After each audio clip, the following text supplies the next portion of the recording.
What is going on, YouTube? It's your boy Spanko, and today I'm bringing you guys a counter fairy deck profile. Yes, a counter deck profile. It's kind of different than what I usually do, and because I've been talking about Master Rule 5 and whatnot recently, this deck actually isn't really affected by Master Rule 5. It is counter fairies, so it is a stun deck that doesn't really matter with Master Rule 5 and with the April 2021 ban list, or 2020 I should say ban list, not 2021. But I mean, with Corona, it feels like it's going to be 2021 at this point. But if you guys want to play something fun, and if you guys want to play something slightly competitive, I'm not gonna lie, this is not a bad deck, and it can actually compete with really good decks. It's just not as consistent, and it has a little bit of flaws here and there, but I did make it as consistent as possible, and I made it as strong as possible to show you guys. So if you guys enjoy my deck profiles, make sure to like this video and subscribe to the channel for more Yu-Gi-Oh content. And if you guys want to check out the deck list of all my decks are in the Discord. So if you guys want to check out the Discord, the link to that will be in the description below, and I put out the full deck list so you guys can actually just go check it out there. To start things off, you are playing triple Bountiful Artemis. It's probably one of your best normal summons, or the best normal summon.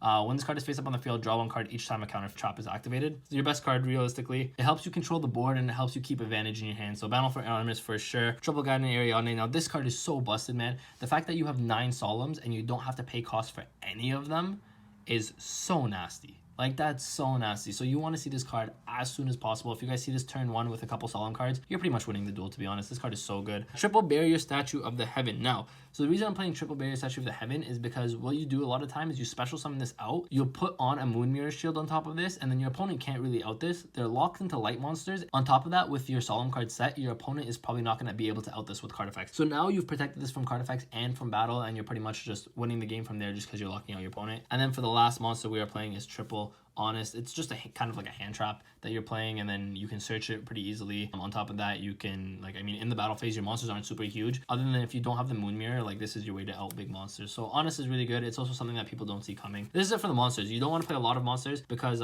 you want to draw into your trap cards as fast as possible, right? So you don't want to max out on these super hard. You just want to draw like maybe a combination of like 1 to 2 of these and then a bunch of traps. That's pretty much what your hand wants to look like, right? So that's it for the monster count right there. Moving on to the spells. Okay, I am going to give you guys a more budget alternatives, but I am playing triple Pot of Extravagance, triple Pot of Duality, 1 Desires, and 1 Upstart. So this is my draw power in the deck. It's a lot of draw power, I know. So here's the thing, with testing or through testing, I noticed that I don't go into the extra deck too often. Now, obviously you can make rank 4 plays, and in the side deck you can play stuff like Super Poly and have Super Poly targets in your extra deck. But I noticed that you don't go into it too often, and so I decided, hey, let's go with Extravagance, get ourselves a draw 2, and then once you get yourself your draw 2, a lot of the time that could be huge for you, right? So that's why you definitely want to be playing the Extravagance. But I understand it's an expensive card, so what you can do instead is you can play something called Card from the Skies.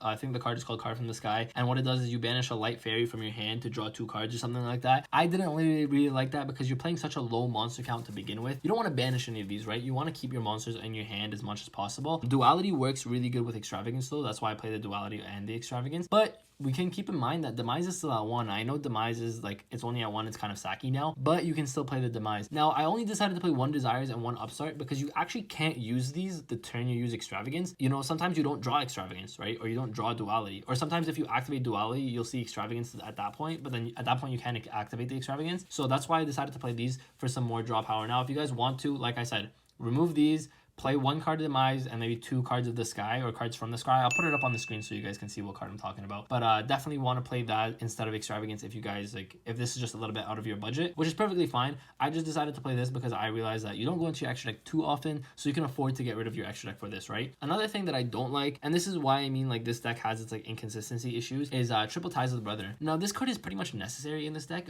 but it doesn't work well with Duality because you can't special summon the turn you activate Duality and Ties special summons. But essentially, if you don't draw into your Duality and you draw into your Ties of the Brethren, what ends up happening is, let's say you draw one of these. It doesn't matter which one you draw. What ends up happening is you'll draw one of your fairy monsters. You'll activate Ties, summon your other 2. You won't want to summon the Guiding Ariadne. You'll want to keep this in your deck because you want to put this in scale. And you'll summon Honest right there. And this is pretty much like, with Ties of the Brethren and 1 monster, you got 3 monsters on the field. This is your stun. This is your draw power. This card you can add back to your hand with its own effect. So you can add it back to your hand. And then what ends up happening is here is like you'll set 2-3 cards, and then that's how you'll pretty much win the game from there. That's why Ties of the Brethren is so good in this deck. The only problem is that it doesn't work super well with Duality. Now, if you open both, like, that's the question I get, is like, what happens if you open both Ties of the Brethren and Duality? Well, what you have to do is you have to look at your hand and see what the best option is. Sometimes you'll open Ties of the Brethren and no monsters in your hand. Like, what is the point of, like, you're not using it, right? So Duality will work there. Sometimes sometimes you'll open Ties of the Brethren with 2 monsters already in your hand. So you're like, okay, well, maybe I don't need an extra monster. What I end up actually needing is like a trap card. So you'll duality into your trap card, right? So you pick and choose depending on what your hand looks like and what the situation you're in looks like, right? So that's why you still got to max out on both of them, because they're both like really power cards in this deck, and it just depends on which power card you need at one time as you're going to use. And then for the last spell card, I am playing triple Moon Mirror Shield. This is just something that if you open multiple of this, and this is not even, it's perfectly fine, because putting a Moon Mirror Shield on like a Bountiful Artemis and then putting a Moon Mirror Shield on your barrier statue is insane. It locks your opponent out of their extra deck pretty much, unless they're summoning light monsters, and then on top of that, they can't attack over this by battle. So this is going to stay on their field for a long time. So that's why I like triple Moon Mirror Shield. I don't think I would change triple Moon Mirror Shield. Definitely standard in my opinion. But that's it for the spell cards. Moving on to the trap cards, you are playing a lot of traps and you are maxing out on the Solemn package like I said earlier in the video. Triple Judgment, triple Strike, triple Warning. These are the best cards in the game, like the best counter traps in the game, and the fact that you can play all 3 of them, not have to worry about your life points because of Guiding Ariadne, is insane. It stops everything. You're stopping your normal summons, you're stopping spell cards that summon, you're stopping special summons, you're stopping effects, and you're stopping everything pretty much with Judgment. So, I mean, you're stopping everything with these. If you open like a combo of 2 of these, plus like a Bountiful Artemis and like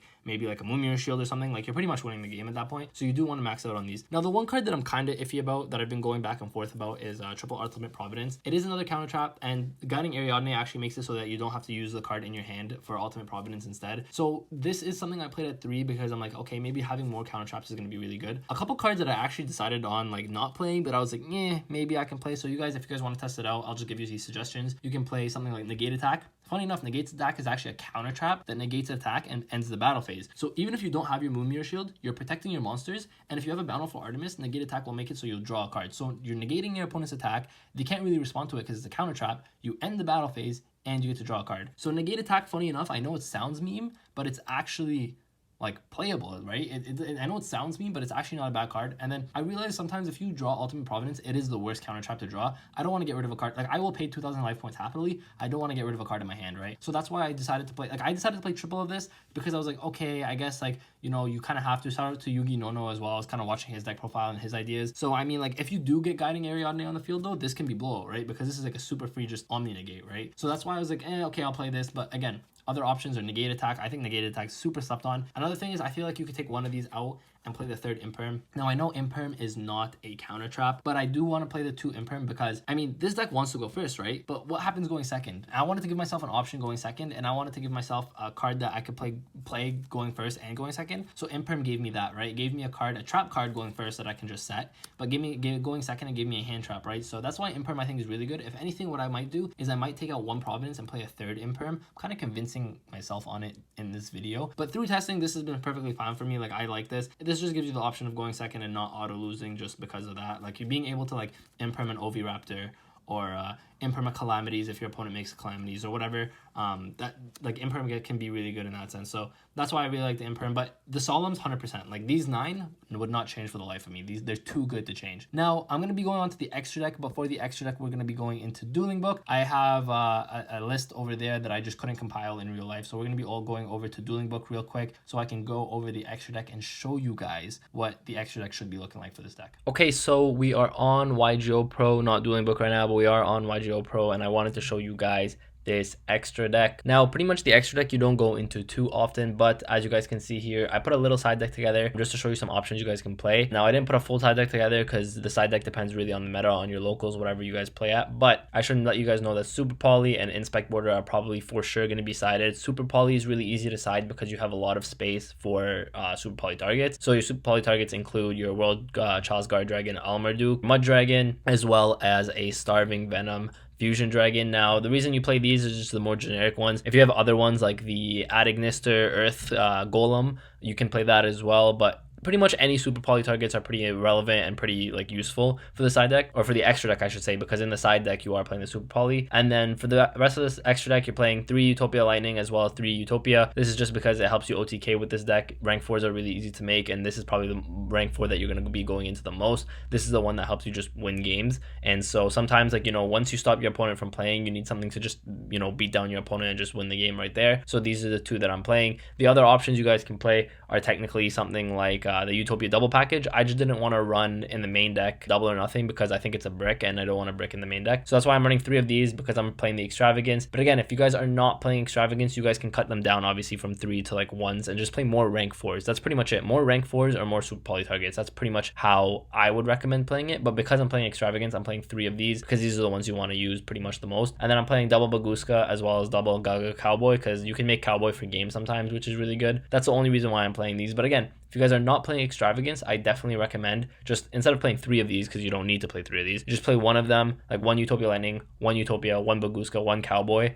and then put in more rank 4s or put in more super poly targets. With that being said, guys, if you enjoyed this video and if you guys like the counter fairies, let me know in the comment section down below. Let me know if you guys would change anything with the deck. Let me know what you guys think of Negate Attack. I know it's memey, but it's also kind of spicy, so check that out and try it out for yourselves if you guys want to. Trust me, I'm not memeing when I say it, like it actually could be pretty good. But if you guys enjoyed this deck profile, please like this video, subscribe to the channel. With that, Spanko signing out. Peace. My hands steady, I feel ready, but my legs heavy, I don't get it. How come I haven't hit it already? Still working, I'm still learning, I'm still searching, finally earning something, finally turning something called a profit. If I hear you talking shit, don't get caught in it. I'll be popping off and hit your ass, dropping all your shit. Yeah, I promise this, I got promises, you ain't stopping this. Cross my shit.